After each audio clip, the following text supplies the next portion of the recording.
In the ancient land of Zanzi, where the earth was red and the skies golden, there once lived a servant boy named Ugu. He had no riches, no royal blood, but what he did have was wisdom beyond his years. This is the tale of how a servant became king.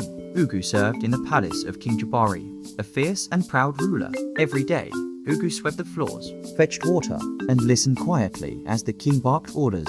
Most servants complained, but not Ugu. He observed, he learned, He thought deeply. One day, the king's chief advisor asked, "Boy, why do you smile while serving?" Ugu softly replied, "Because I learn more with an open heart than a full mouth, sir." The advisor raised his brow. Perhaps this boy was more than he seemed. One season, a drought swept across Zanzi. The king was desperate. Rivers ran dry, crops failed. To save his kingdom, he sent messengers to consult the oracle. But the oracle replied with 3 riddles and warned, "If your answers are wrong, your kingdom will fall." The king called all his wise men. None could answer.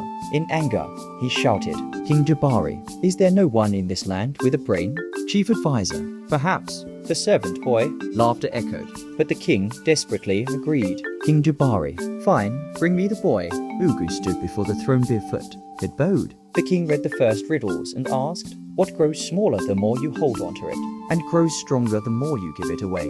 Ugu calmly answered, "It's trust, my king. Hoard it, and people turn away. Share it, and they follow, my king." The hall murmured. Second riddle, what has no tongue, yet teaches the wise and humbles the proud? Ugu responded, Failure. It speaks without words, my king. Even the king leaned forward now. Final riddle, King Jabari asked, what is heavier than a mountain, yet lighter than air? Ugu answered, responsibility. A crown may look light, But it weighs on the soul, my king. The hall fell silent. The king stood up. King Jabari then said, "This boy is wiser than any man I know." When King Jabari grew old and ill, he shocked the land by naming Ugu as his heir. A villager then asked surprisingly, "A servant, a king?" But the old king only smiled. King Jabari, "A servant who listens, is better than a king who commands without thought." Ugu became King Ugu, the wise, ruling with fairness, listening more than he spoke, and serving his people with love. And so, dear listener, true power doesn't come from a throne, not from riches, not even from blood.